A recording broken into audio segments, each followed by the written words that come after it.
so I'll figure it out and I'll send you some Okay, instructions. great. All righty, starting anew here. We've just got a couple of slides left in Chapter 5 to wrap this up. I'm starting on this one because having done this before and students struggle with elasticity, I think this is the reason, and there's anytime you start divide something by something after adding and subtracting something, some people just kind of freak out. This is not a big deal, okay? The change from one condition to another, before and after, you divide that by either where you started from or the midpoint between where you started from and where you ended up. All you're doing is trying to figure out this ratio. Okay, you got to figure out a percentage change. You got to figure out another percentage change. And it's not worth doing unless there's a theory that says that these should be related to each other. Okay, and then you do the little bit of math involved to get it done. All right, and so I think we did this one last time, but there's an example of the math. All right, here's a good starting point.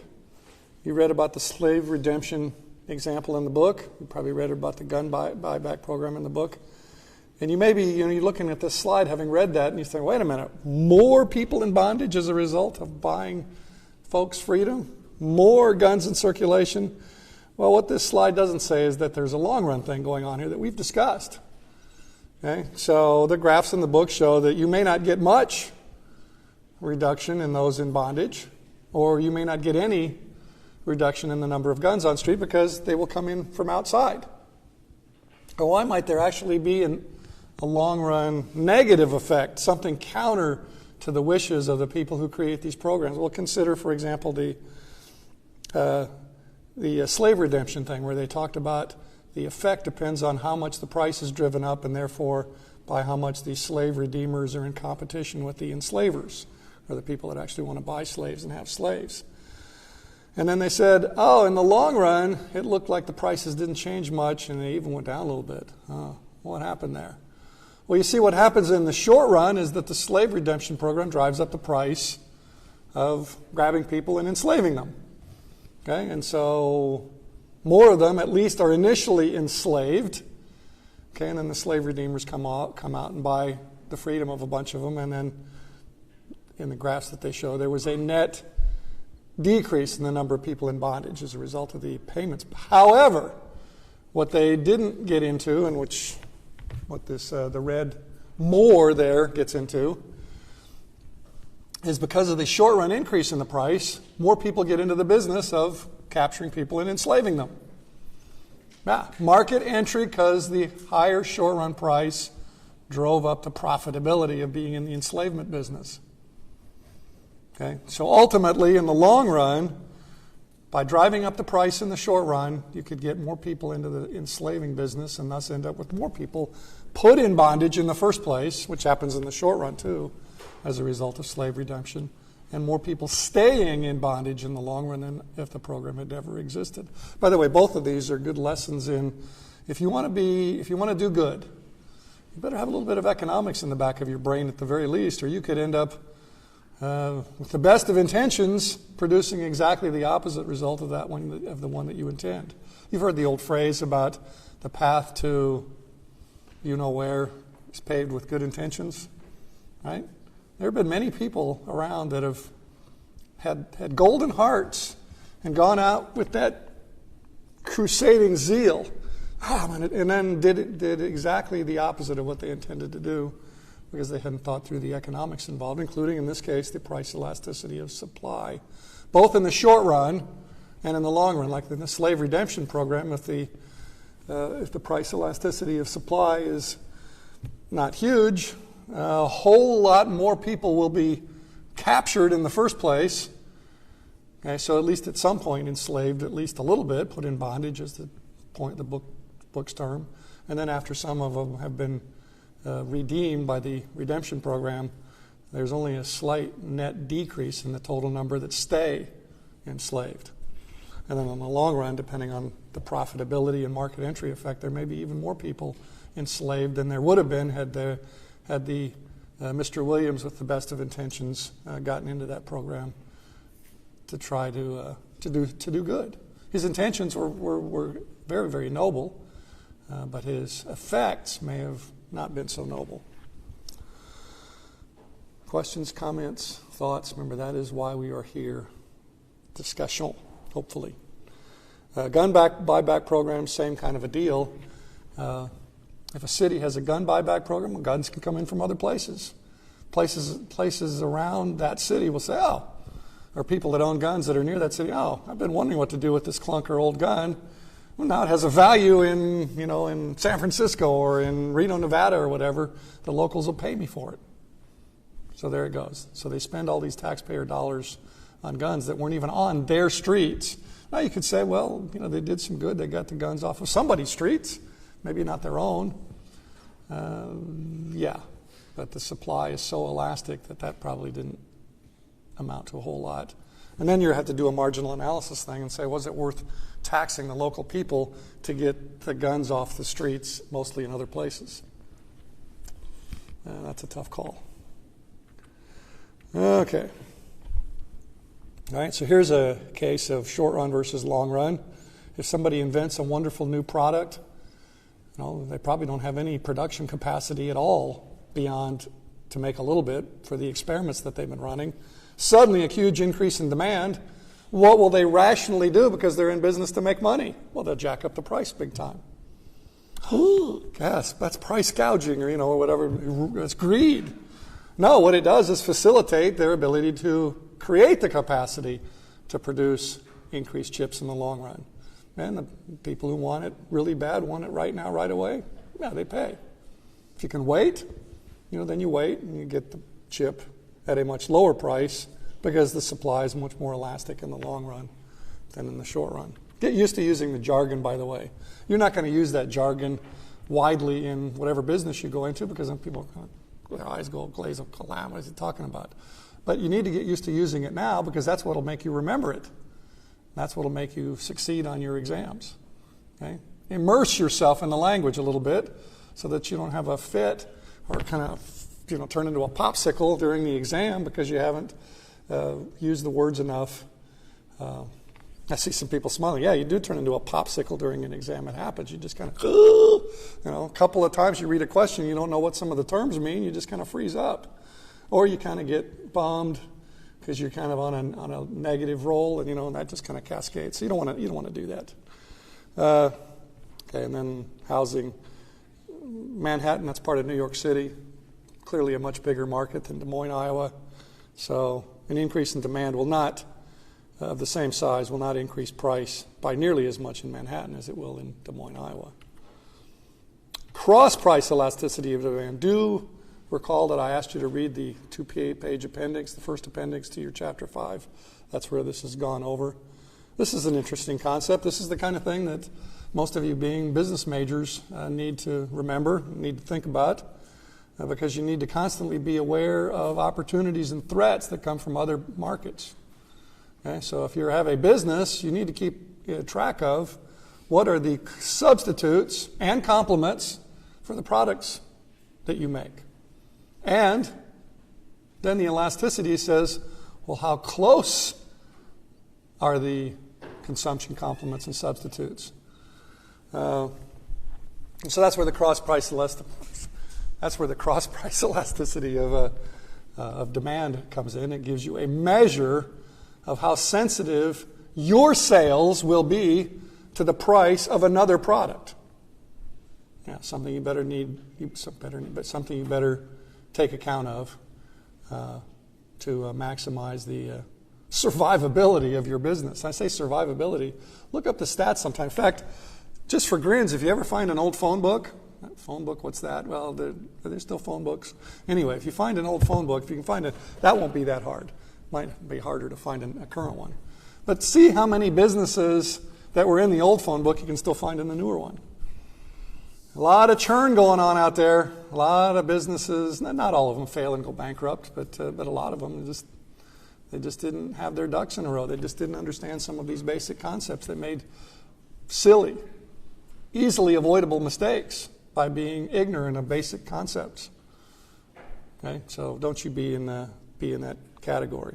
All right, so cross-price elasticity of demand looks like that, which again is kind of intimidating looking, but if you see the bottom thing, it looks just like that thing I wrote on the board. Okay, it's the percentage change in something divided by the percentage change in something else. And the only difference from this one here, from the regular price elasticity of demand, is that the Q and the P refer to different goods. Okay, so like the quantity demanded of apples versus the price of oranges. Now think about that a little bit. What kind of a cross-price elasticity of demand would you expect to get if A is apples and B is oranges? Just think about that for a few minutes. Because see, that's an important part of your future in business too, is somebody hands you numbers and you have to decide before you do anything with them whether they're credible. You know, if somebody hands you a cross-price elasticity of demand and says, hey, you just paid me $50,000 to do this study. Here's the number that I figured for you, and it's 10. You say, wait a minute, 10, a cross-price elasticity of demand of 10. That means a 10% change in the price of this other good will cause a 100% change, 10 times as big, in the sales of my product? I don't think so. No. Fails the common sense test. Now, you know, there's limits to the common sense test. A lot of numbers would pass muster that might still be wrong, but at least it puts you in the ballpark. All right, so back to my question. What would you, come on, I'm looking around. Some of you, your wheels are not turning. Okay, you're just sitting there waiting you're a stenographer. Be a student, not a stenographer. You don't need to take that many notes. You know, here's most of what you need to write down. It's written down for you. You can download it from the internet. What you need to do is get your head in the game and kind of play along with it and try it. All right, so I need to preserve my voice for another hour. Not get too excited. All right, so think about apples and oranges. Starting point. A 10% change in the price of oranges. Some B is oranges, right? A is apples. What would you expect to be the quantity demanded change for apples as a result of a 10% change in the price of oranges? 10%? You get a cross-price elasticity of 1. Does that sound reasonable? You'd sell 10% more apples if there was a 10% rise in the price of oranges? What you're saying, if you believe that, is they're pretty close substitutes. Are they that close to substitutes? Think of your own consumption of fruit. If the price of one of them goes up, do you buy a lot more of another one? Maybe it's credible. See, there's no right answer to this question if your pen is poised. You know, I don't know what the cross-price elasticity of demand is between apples and oranges. I know they're consumption substitutes. I know it's going to be a positive number, right? An increase in the price of oranges will increase the sales of apples, all else equal. By how much, I have no idea. But probably not by a like percentage. Right? The main effect of a change in the price of oranges is going to be on oranges. There are many consumption substitutes for oranges, only one of which is apples. Right? Some people, as a result of the higher price of oranges, will switch to apples. Others will switch to pears or tangerines or cherries or peaches or any number of other alternatives. So you would typically expect a relatively low cross-price elasticity of demand unless the two goods are very close substitutes and there aren't any other substitutes for the B commodity. And by the way, the RICE, I don't know what that's doing on the bottom of that slide there. P with the subscript rice. I think it's just the word price, and I hit the subscript button for some reason. So nothing to do with rice here on this thing. Price of good B, quantity demanded of good A down there. Okay, no questions, comments, or thoughts? Because I guarantee there'll be test questions that it'll say, the cross-price elasticity of demand of X is, what do you think about this good? Is it a consumption substitute or consumption complement? You think they're close, not so close? What do you think? Because I mean, those are the sort of determinations you need to be able to make as a result of having taken a class like this. Fishing court for questions crashed. Again, we're that river in Africa scenario again, because I guarantee, I know for sure, that there was not 100% understanding of what I Well, anytime I ever say anything. Sad to say. All right, so here's something, that you need to understand. Want to try to get by on memorizing it? Good luck. But maybe you can keep all the connections straight without understanding why they're connections. But definitely a positive cross-price elasticity of demand is an indication of that the two goods are consumption substitutes. How big the number is tells you how many close substitutes there are and how close of a substitute it is. And then it's going to be negative for consumption complements. Again, do you want to do this in the abstract? No. Remember I told you before when we dealt with this, think of examples that you can connect. Apples and oranges if you want for consumption substitutes. How about peanut butter and jelly for consumption complements? Things used together. Okay? So what would you think would be the effect on jelly if the price of peanut butter went up? Well, the consumption of the jelly would go down, right? People would buy less peanut butter and therefore not make as many peanut butter and jelly sandwiches, so they wouldn't have to buy as much jelly. How much less? I don't know. Do people eat a lot of peanut butter sandwiches with other things other than jelly on them, just peanut butter by themselves? I don't know. See, now if you were in business selling one of those products, that might be something you might want to figure out. Is how many, people use your product with something else, but how many of them use them with that something else?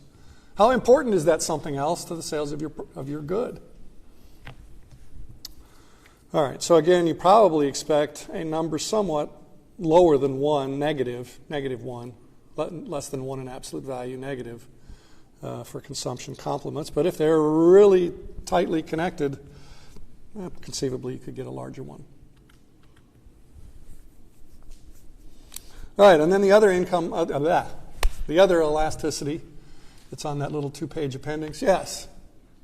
Can you explain it again? I didn't get it. The consumption substitutes and the Yeah, consumption substitutes are things used together. Consumption substitutes are things used alternately. So like pears and apples, okay? Or tea versus coffee, okay? And consumption complements are things used together, okay? Like peanut butter and jelly. Okay, now, in some cases it could be cultural and you say peanut butter with jelly. I remember one time using Kentucky Fried Chicken as an example, and a student came up after class and said, "What on earth is Kentucky Fried Chicken?" They were an exchange student from Saudi Arabia, right? So they didn't know. Okay, so that's why I say you shouldn't relate to this in the abstract. Okay, doing little air graphs and consumption complements. Think of it in terms of specific goods, but make sure if it's about consumption complements, your example that you parked in your head by studying is they are actually consumption complements. Things used together. Not by everybody all the time. And see, that's the issue with the cross-price elasticity of demand. Yeah, sure, some people use peanut butter with jelly. So they're consumption complements. But how tightly connected is the use of the one to the other one? That's what you get by getting the number, right? By doing that division, the percentage change in quantity, that would be your X, of the one good versus the change in the price of the other one.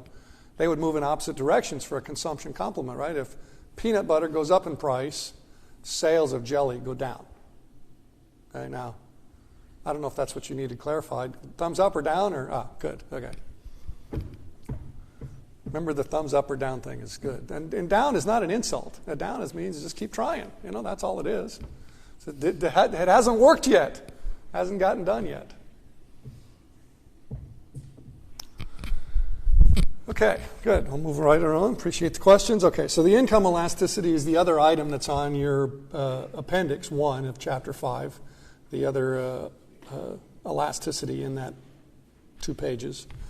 And this is an especially important thing to know if you're in a business because there are ups and downs in the economy. Okay, in other words, there's recessions and then there are boom periods. Recession means income overall is declining. So your sales in most businesses are probably going to decline unless you cater inferior goods, right? And income elasticity of demand would be negative for an inferior good. Now, think about this a little bit. We're sort of in the recession still. I mean, the economy's growing a little bit, but it's growing slowly. But in 2008 and 9, we were in the worst recession the United States has had since the so-called Great Depression of the 1930s. Some businesses did better during that period of time. Walmart was one. Okay? So for Walmart as a whole, there was a negative income elasticity of demand. As incomes fell, people stopped going to Gucci Bee and went to Walmart instead. See how that worked? Okay? So remember, inferior goods are only inferior at a certain level of income, which varies from person to person. But enough people were in that band so that when their incomes fell, they switched from a upscale place to a downscale place.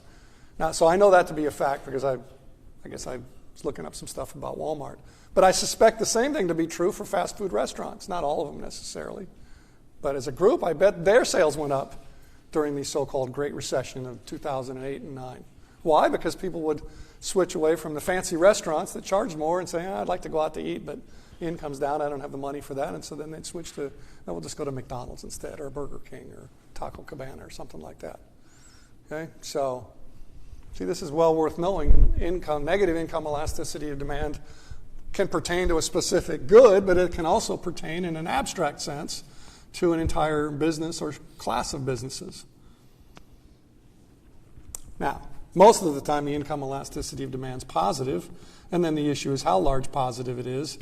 If it's positive but low, or negative, I guess, from the example just given, you're probably recession-proof or relatively recession-proof. Is that good? Well, yeah, it means if the economy is going in the tank, you might do okay. You might even do better than okay, like Walmart in the last recession.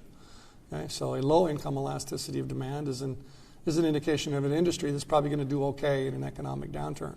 But they won't do great in an economic upturn either. So, there's kind of two sides of it.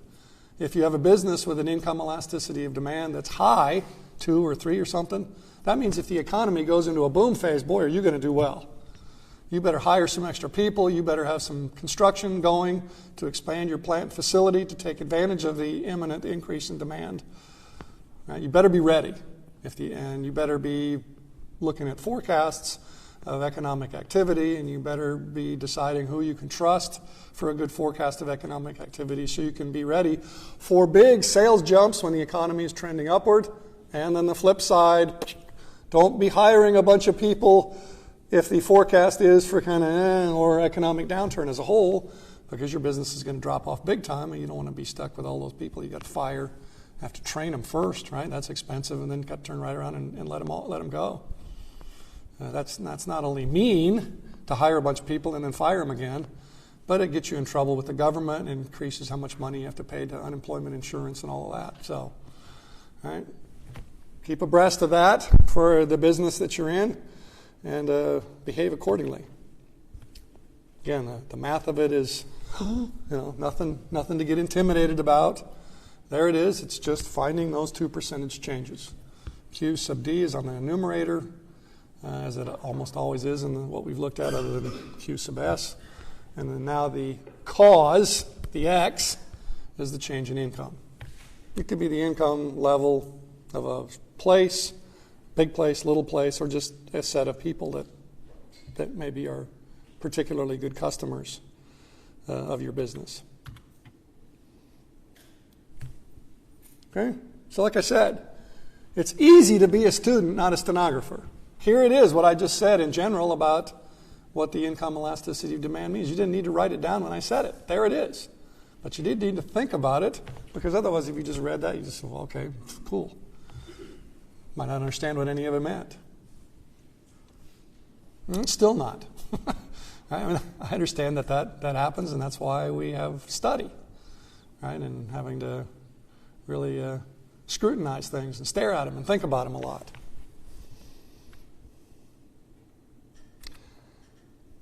Greater than one is a luxury good. That's a little bit of an overstatement from my perspective. Remember, I borrow these from these come from the publisher, and it's not an excuse. It's just a statement. I saw that there. I could have changed it.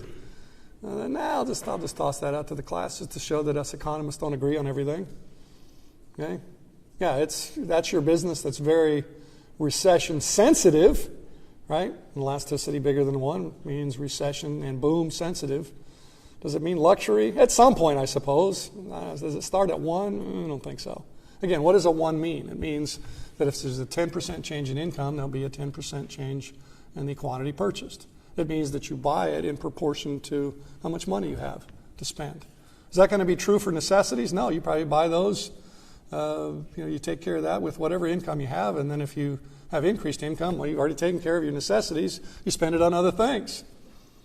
Okay, so that's why you have a low income elasticity of demand for necessities.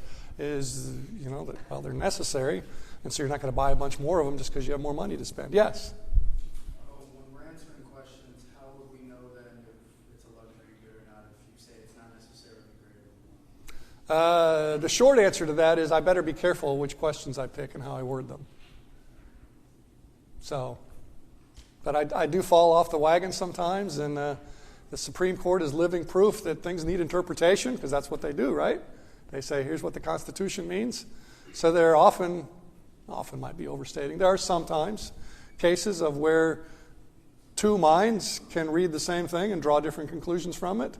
So which means in the context of your question, the right answer to a question might be officially A, and you might have chosen C, and then you do a question protest and you say, but Doc, here's what you said on September 24th in my class. Here, there were lectures are being recorded. Here, I can play back the recording to you, or whatever. And here's what you said, and that led me to believe this. And then I said, boy, say your first name again. Jonathan. I'm saying, well, Jonathan's been paying attention, and he might have misunderstood what I said, but I'm not going to penalize him for that. So, question protest, scores. Okay? Not enough question protests, by the way. There were a few, and for those of you who did them, I haven't processed them yet. I apologize. I haven't forgotten. Too many other things going on. They're sitting there in my email box, and I'll get to them. But more is good. Question protests are not offense. They show that you think that you understand economics pretty well to make a polite and diplomatic argument for something that you did. Okay? Now that's the other reason that I like them, is when people protest, they think that I'm a fair and nice guy. I like to think of myself that way, right? Because see, if you thought I was mean, surly and not understanding and uncaring, you wouldn't bother to try a question protest, right? Because you'd think it was a waste of time. That's not a waste of time. The vast majority of question protests get some points. Okay, so not always the full credit, depending on how good your argument is, but I like to encourage them. And even at 6.5 feet tall, and a booming, loud voice and intensity and all of that, I really am a warm, cuddly, nice guy. I don't know if that recorded on here, but I have a little cartoon in my office that gets to that point. I love those little cartoons. By the way, if you like economics, but you think, I don't like all this math that economists do, there's a track out there for you to practice economics and do it in a non-quantitative and very fulfilling way. And talk to me about that sometime if you want to. Maybe make it a minor or a major, and combine it with a double major and do some really awesome things, like a double major between economics and history. Boy, would that be awesome. And a double major between economics and political science again, or a major or minor combination. See, and here's where you do the marginal analysis, by the way. What does that mean? Well, considering a major or a double major or a minor means that you're doing this. You're thinking, okay, what does that add, marginal benefit, to your ability to get a job or enjoy a career, versus how much longer you're going to have to be here to do that, right? Additional classes, depending on how many elective credits your program has. Okay? And or there's an opportunity cost, right? Because if you take more classes in economics, you have to take less classes in something else, and so you're doing this. Just as you didn't think it was marginal analysis, but that's what it is. Okay, so here we are at the end of the chapter with the review and some top hat questions coming along here in just a minute. The one person who emailed me about lecture style said, more question time and less of this. Right, so that's the only feedback I have on that so far. And I think it was a she said, well, I may not be in the majority. I remember her name. It doesn't matter right now. Trust me on this. The squeaky wheel gets the grease. You may not have heard that phrase, but if I hear from 10 people out of 100 of us, and they all say the same thing, or 8 out of 10 say the same thing, that may not be anywhere near a majority, but that's what I'm going to try to do. Okay, because that's the way the world works, is when a few people squeak, that's assumed to be sort of a sentiment that the vast silent majority didn't express. Say your first name? Elliot. Okay. Well, we're always going to do the questions. The only issue is in terms of the mix, how much time versus the one or the other. So you're saying more time on the questions, less time on this stuff. I think that's probably what's going to happen. But okay, so now we have 2-0 sentiment expressed in that direction. I still have to do some of this. Again, it's the mix of the two that I have to do. Because see, what this is in the optimal world is fishing for questions, right? Because this is in the book, right? There's nothing new here, but I'm going to talk about it a little bit. And by talking about it a little bit, I may tweak something to where you think, oh, I thought I got that in the book. I guess I didn't. And then I'm standing in front of you. You can raise your hand and we can talk about it. And all the other silent people who had the same thought benefit from that exchange. All right, so this is just review. I'm not going to say anything about this because it has an opportunity cost and takes time away from other things, unless you want to raise a question about it. Okay, the big elasticity, the one that matters way more than all the others that we've discussed is this one, right? The price elasticity of demand. How responsive are your customers, short run and long run, to a change in your price? That's a huge issue that many a business has struggled with and probably failed for failure to adequately address it. Remember that 100% markup rule, which is pretty common for retailers. They don't know it, but they're assuming that the price elasticity of demand is -2. It's easy to show with some math. I think we might get to that later this semester. That if you follow the 100% markup rule, which means you get it for $5 from your supplier and you put it out on the shelf for $10, that will maximize your profit if the price elasticity of demand is 2, which means a 10% change in price causes a 20% change in quantity. Well, if that's not true, see, that's where you do that credibility test again. Okay, that's what that means. Is that what I believe about my customers? I know them pretty well. If I charged them 10% more, would my sales drop 20%? Yeah. Or no, way more than that. Well, if that's way more than that, you're charging too much. And 100% markup rules charging too much if your customers would respond with more than a 20% change in purchases for a 10% change in price. All right. So I didn't specifically say about that per se, but discussed it some there. Okay, and then the second most important elasticity is the one on the supply side. Okay, again, exactly the same formula, cause and effect relationship, ratio, unit free number, not dollars, not gallons, not miles, just a plain old number. Okay, more responsive means more elastic. Okay, and then we got into the connection between price elasticity of demand and revenue, and hopefully generated some thinking along those lines. Okay, if the price is on the lower half of the demand line. Oh, and by the way, I learned from some feedback towards the end of after the period ended last time, that at least one of you assumed that the midpoint on the demand line,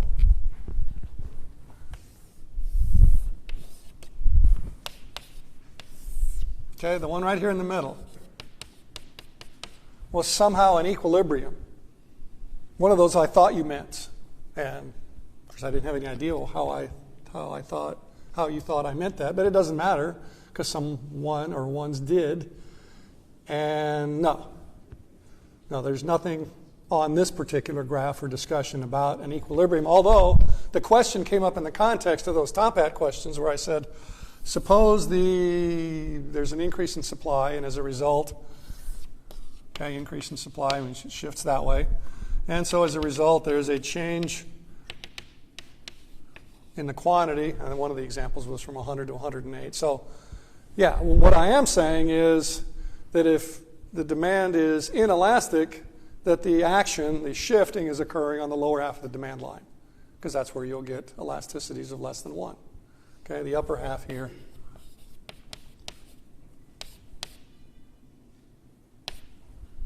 Okay, absolute value, right? Elastic part of the demand line, and then down here, this segment here.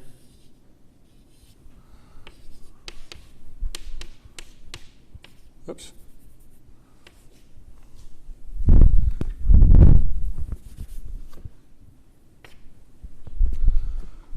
All right. So if you're measuring elasticities of less than 1 in absolute value, price elasticity of demand, it means that the equilibrium points implied or seen, either one, is on the lower half of the demand line. Okay, the inelastic part. And we determined that on the inelastic part of the demand line, the revenues and costs move in what? Opposite directions, right? Yeah.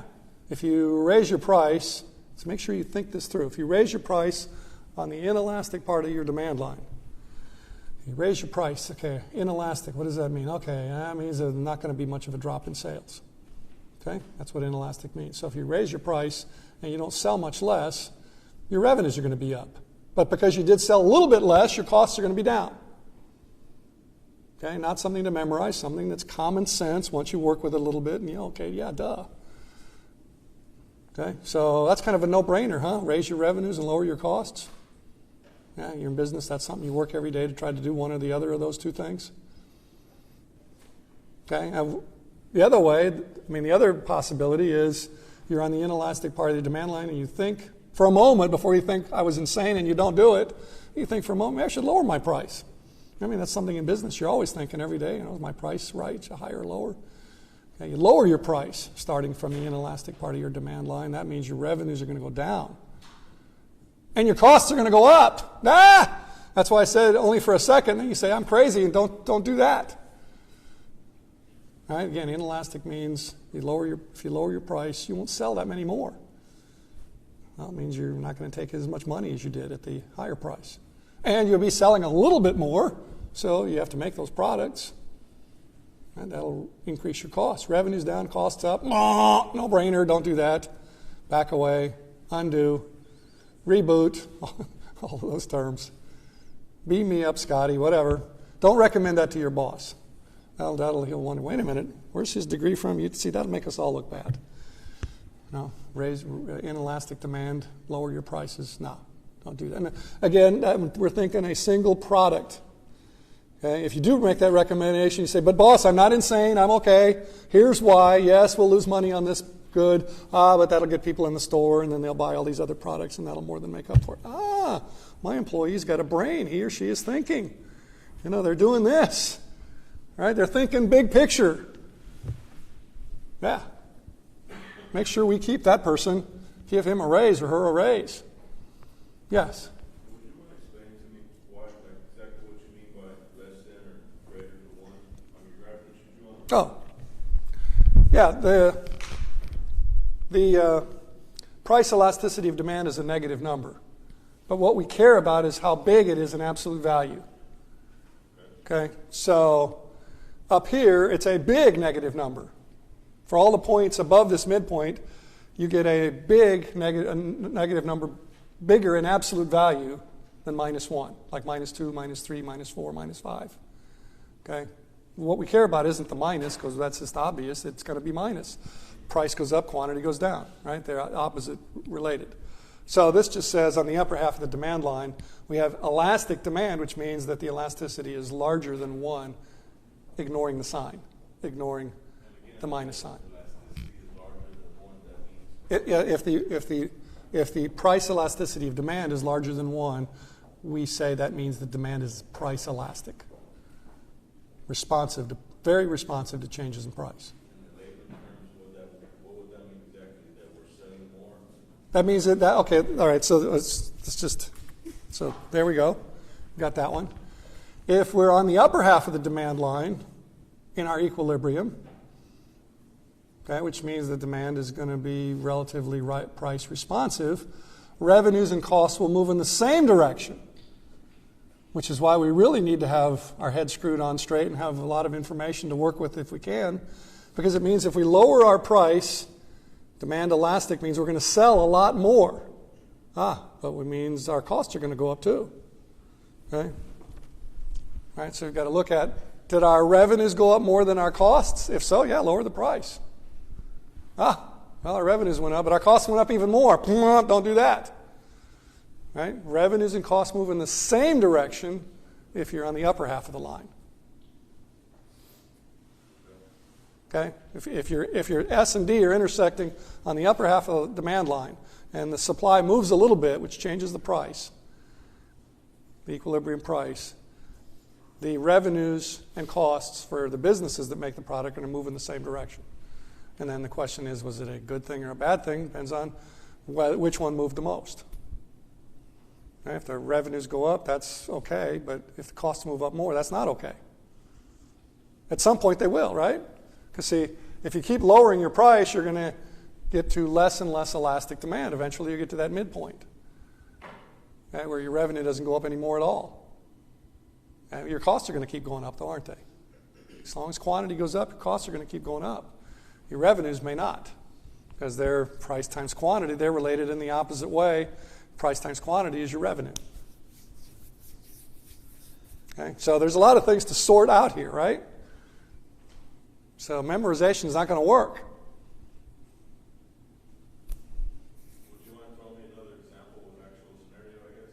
You want to throw another apples and oranges? We'll see. We're only dealing with one good now. Okay, so let's say you're in the apple business. Okay, and you determine that for your business that the demand is price elastic. So never mind the market for a moment. Just focus on your business. Okay, so you say, my consultants or advisors or whatever that have told me that the demand for apples from my orchard is price elastic. If I lower the price, I'll sell a bunch more apples.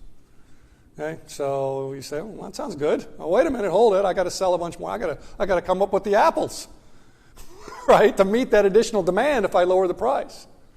Okay, so then you have to weigh whether the additional revenue from selling them cheaper, if the demand is elastic, will offset having to provide more apples. They're the cost of providing the additional apples, right? In the case of the apples is actually a good example. I didn't think of this before I got into it, but the more apples you want to provide, the higher in the tree. You don't pick all the apples necessarily, right?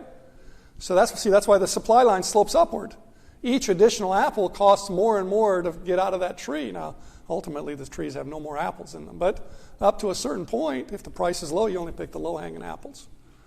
Okay? If the price keeps going up, you think, okay, well, those other apples over there, I need a ladder now, and some workers are going to fall and hurt themselves, and they'll pay their medical bills and all of that. And is it worth it to get those apples way up high in the tree? Yeah, at $10, a bushel, yeah. At $2 a bushel, no. Okay? So the price going up, or back to the elasticity, if you lower your price, you're going to sell a bunch more apples, and so you'll have more revenue coming in even at this lower price, but you'll have to provide the additional apples too, and so you want to weigh whether it's worth providing the additional apples at the additional higher cost per apple to meet that additional demand. Okay. Good. All right, let's see here. Okay, so again, we're just doing review here. Okay, so I think we just did this a couple minutes ago. But if you thought you had it and a couple more minutes of reflection says, no, I don't got it, this is the time to have some discussion. I guess there's one more of these. Okay, yeah, the income elasticity. We did this just a few minutes ago. And that's the end of chapter 6. So we'll go on to our top hat questions. And let's see, where are those little rascals? Here they are. All right. Let's do the take attendance first. I sometimes forget that, and I do need those data sometimes for those who disappear a little too soon.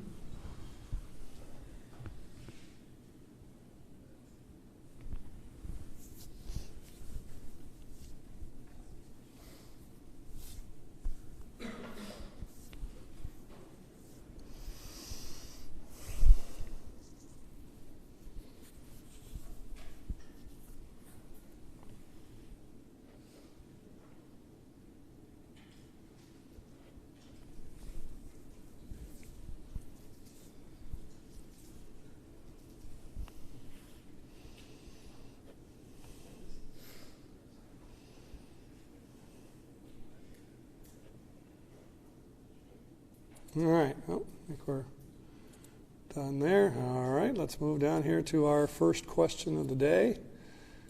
and there.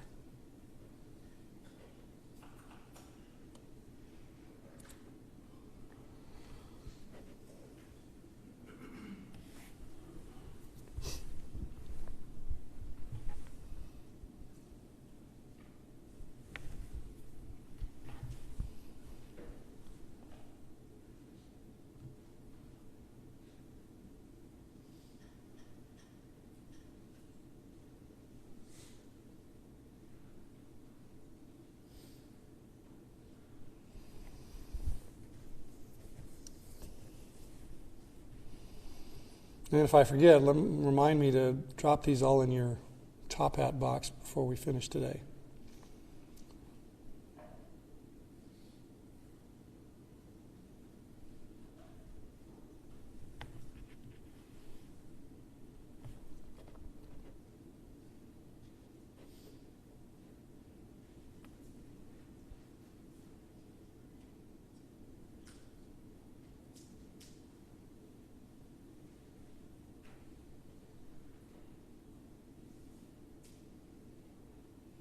All right, see, I'm doing marginal analysis too. How much more time versus time for other things it'll have to do, and there it is.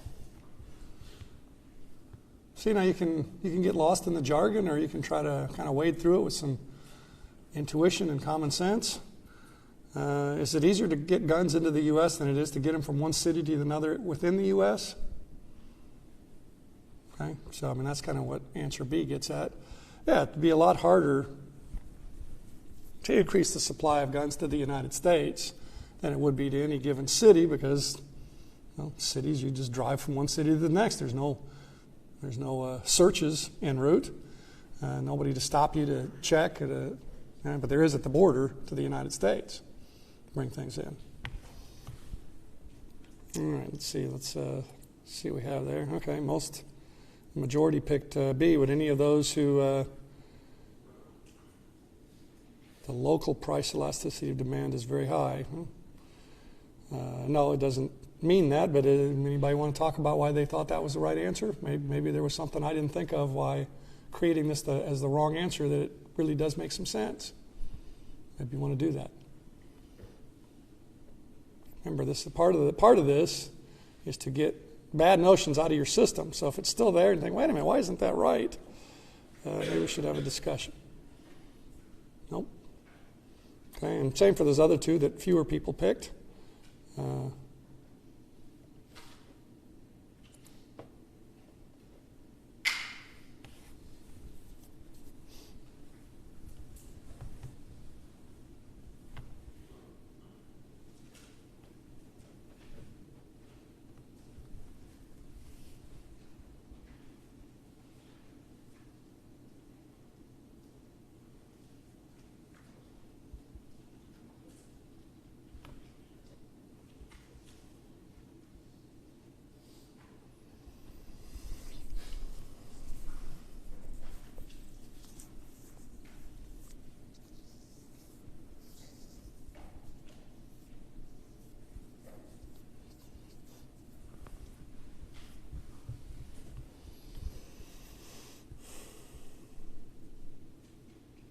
I see that some of you are deviceless. I want to bring your top hat devices in here. Or your regular devices that'll work for top hat.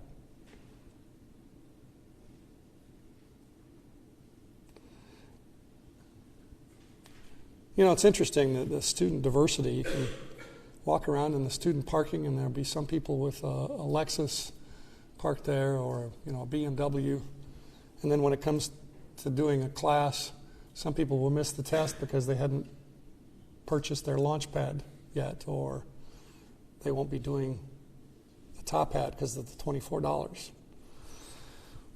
Like I said, I understand. It's there's a lot of diversity out there in terms of ability to pay and prioritization of dollars and all of that. Okay.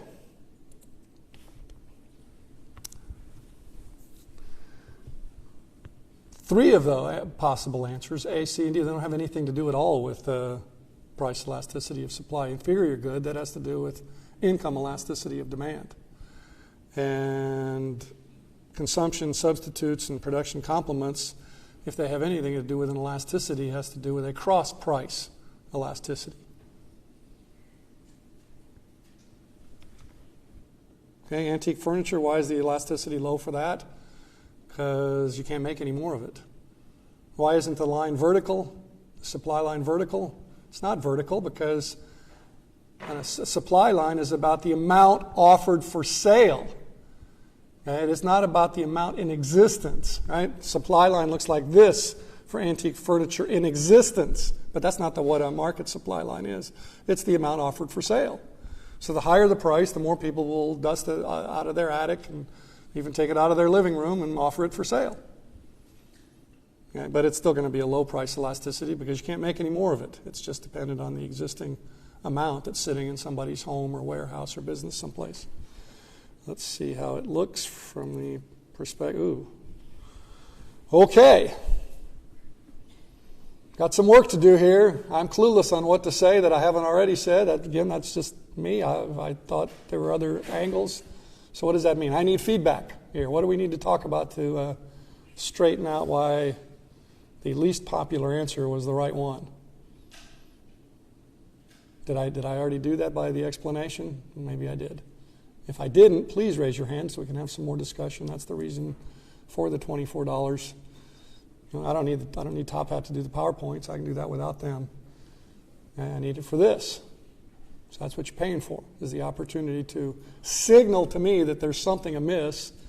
But for me to do something about it, I need some feedback on what didn't work.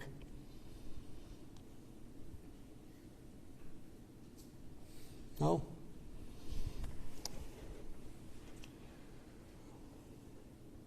Okay, do email me or something on what you thought or meant or where you, whatever, on this one.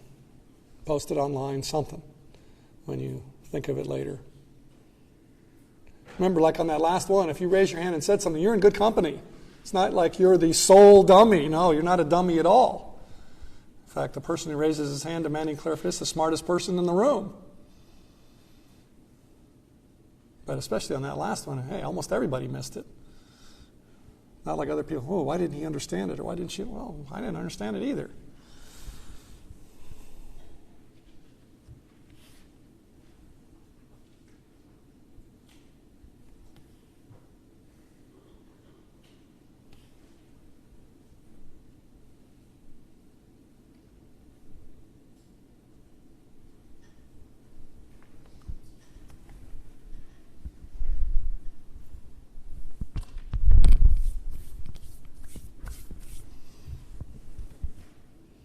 Now, hopefully on that last one, now we got that out of your system, right?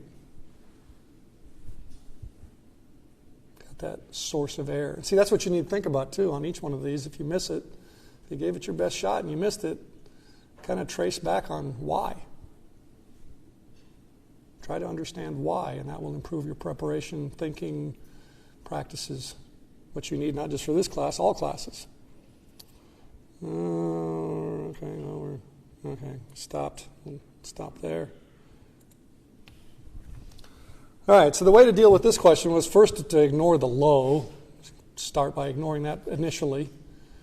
Okay, a negative cross-price elasticity of demand. What does that mean? It means if the price of B goes up, you buy less of good A.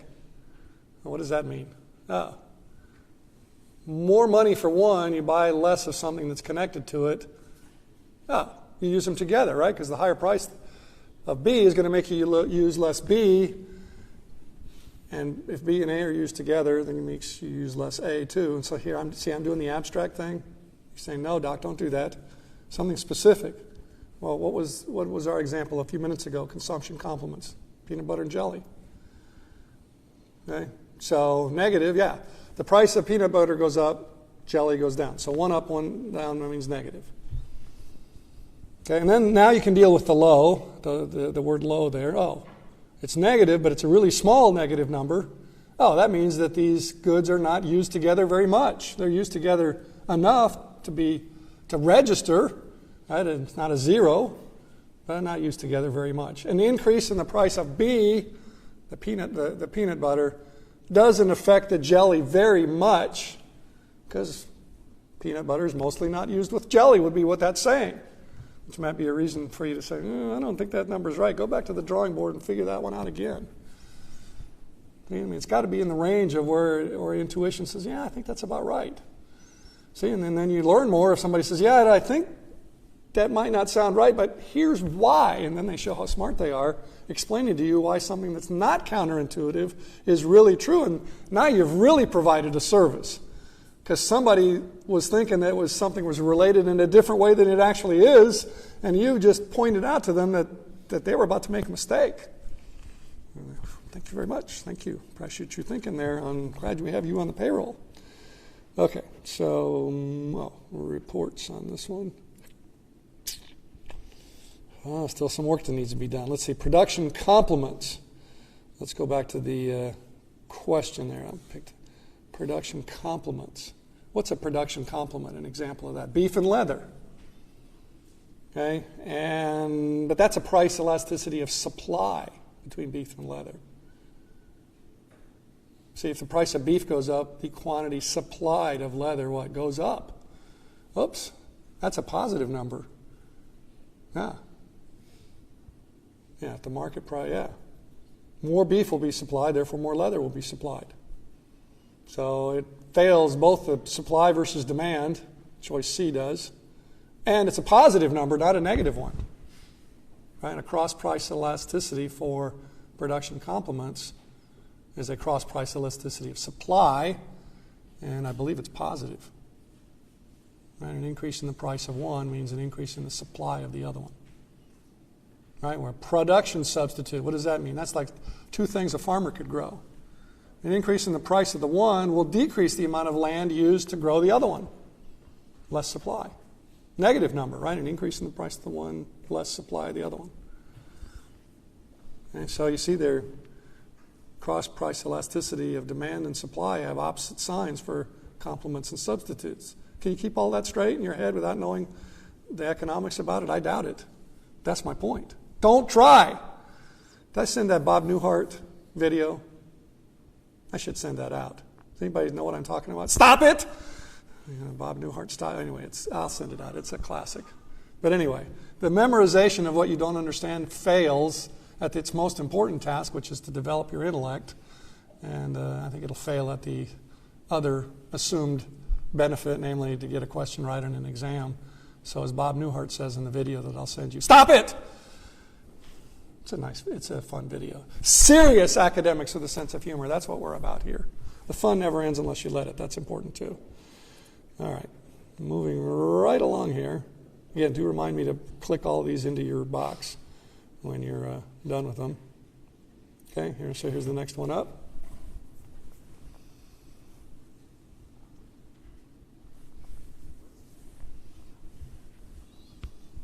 By the way, are you taking side notes here of things that you thought and things that you thought you had and you didn't have and what you need to work on and study a little bit more? I hope so. It's part of the purpose here. You thinking, Doc, that sounded great when you explained it. I thought I had it, and now I see that I don't. What happened?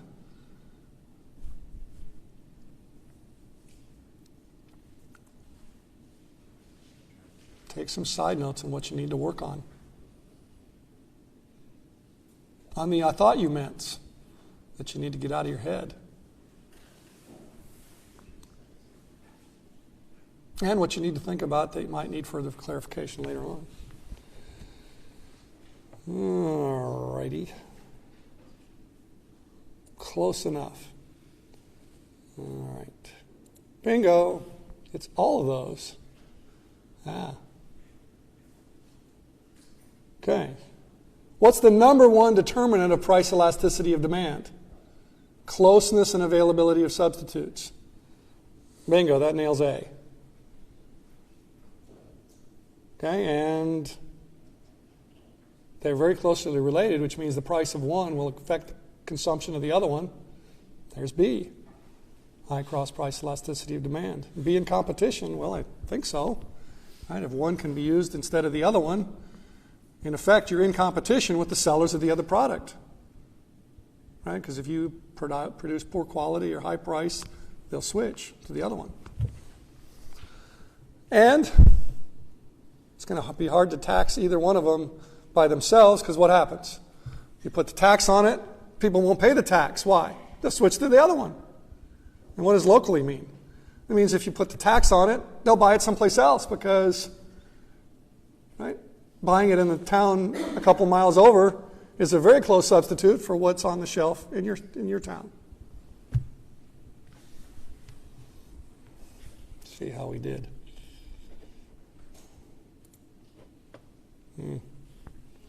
Okay, well, see, at least in each of the three cases here, you were right. Okay, but you disregarded three other things that were correct too. Or at least you thought, kind of shaky. See, people have different standards for multiple choice questions. They think, well, more than one of them's right, so it must be all of the above. Or one of them doesn't seem right, so none of the other three could be right. Different ways of approaching it. So kind of think about which one, depending on which of those you are. If more than one's right, the other two must be, or if one's not, the other three can't be. Kind of think along those lines and see how to work at improving. Okay.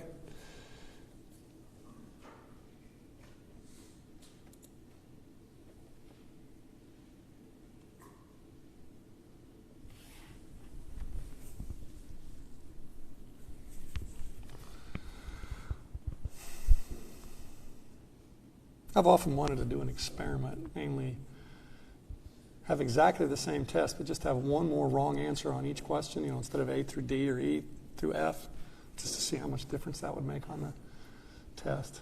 That's in my times when I'm feeling kind of wild and crazy and goofy. Because I haven't done it yet because I'm afraid of the answer.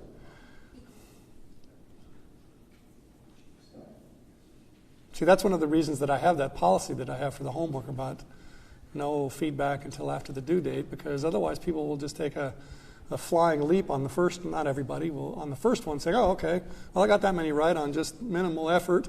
Now I just worry on the other ones, I can fix those, and after 2 or 3 attempts, and figuring out which answers aren't right, I'll have 100% of the homework. It's not what I want to assess. I don't want to assess your ability to navigate through the bad ones and narrow down which the ones are the right ones by ruling out all the other ones. I want you to know the economics. All right, I'll shut up for a second here and give you a chance to answer if you haven't yet.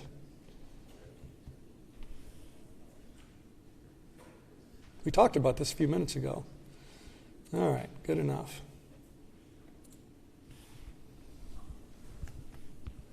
Okay, so if you find an income elasticity of demand for something and it's low, but still positive, and I guess it doesn't say positive here, but the vast majority are positive.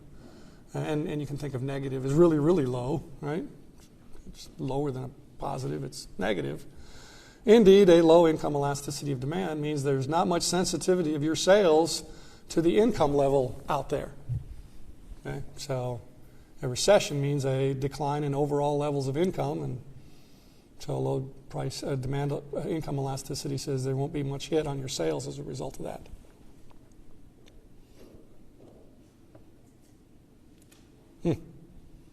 So, most people had it.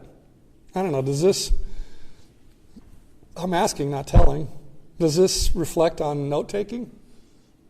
Because this is only a couple minutes old that we discussed this. I don't know. Does that tell you maybe take a few more notes? I don't know.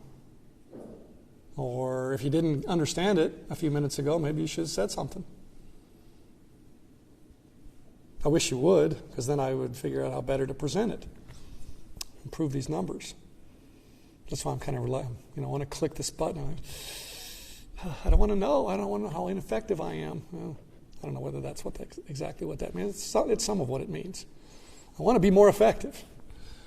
Okay, there's the end of that. Let me get this moved over here. We have 7 more minutes for Q&A, or if you want, we can start on chapter 6 for 5 minutes.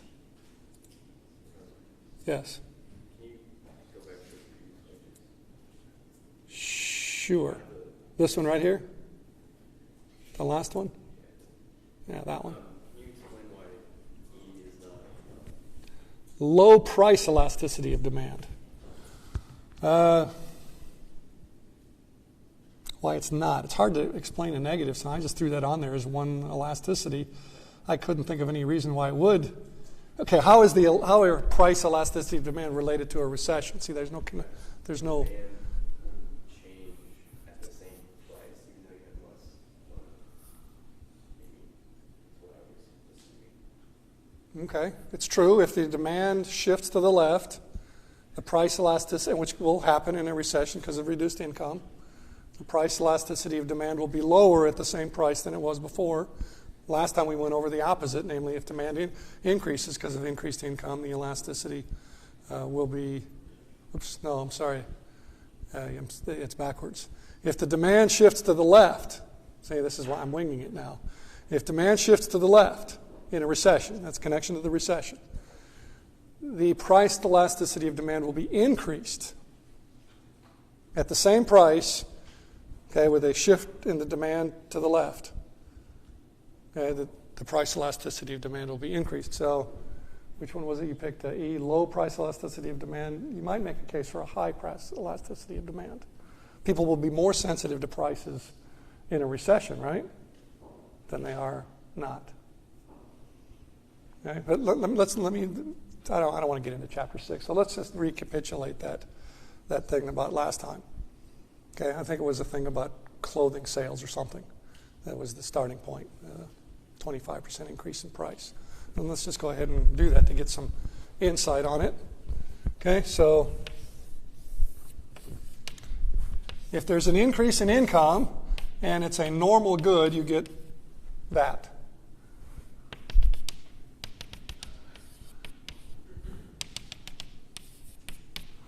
Okay, if this is the demand for a product of a business and the business holds its price constant, it will sell this much instead of that much.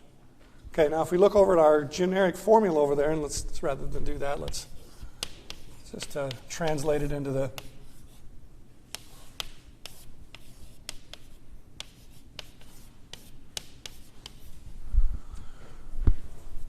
point formula. What's different in this formula as a result of this shift in demand? The only thing that's different is Q. Same price. Slope of the demand line is the same. Okay, so that's the change in Q and P. This is the slope of the demand line. The only thing that's different here is this, which means this is going to go down in absolute value. Right? The denominator up here means that this is going to be smaller. The higher this is, the smaller this is. Right? 2 divided by 10 is a smaller number than 2 divided by 20. Okay? So this shift reduces the price elasticity of demand, or in the case of this question, it'd be the opposite shift. It increases the price elasticity of demand. Okay, so hopefully that clarified it for you here. Yeah, I mean, A thumbs up or down? Well, keep going then. We have 3 more minutes, and that's why we're here. Or 4 more minutes. So keep going. If it's not this, keep going. I guarantee you other people, even if they're not listening, need to listen to get some insight on this more than just trying to remember something. there could be no telling what train of thought I'm on, but like if your product is recession-proof, wouldn't the demand not change for it though? But it'll still go down. I know.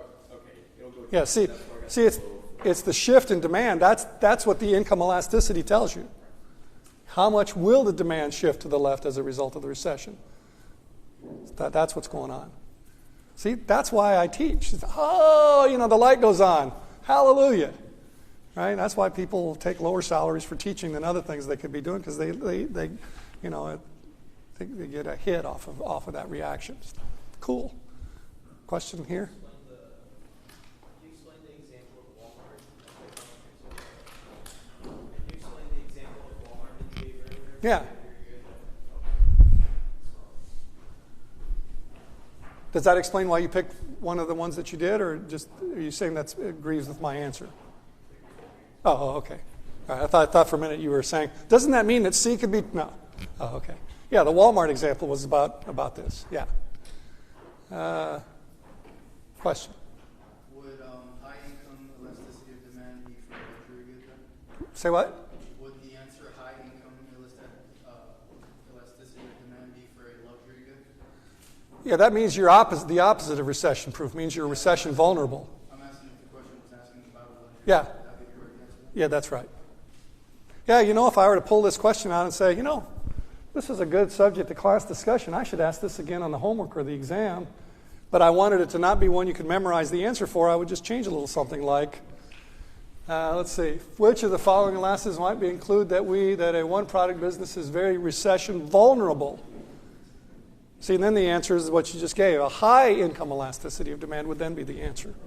See, change one word in the question and it changes which answer is the right one. That's something that I sit up at night. What could I do to do that? Because one, I'm lazy. I have a lot of things to do, and I want to challenge you to think rather than remember what the answer was the last time. So that's what I do. Good enough. I'll run up. If you run out the door there, could you go next door and say, you got 15 minutes to bang away like crazy? Seriously, if you're the first out the door, because they were nice enough to to reconfigure their work to where they didn't have to bang for a while, and they need to catch up. So if you get there before I do, tell them, go for it for 15 minutes.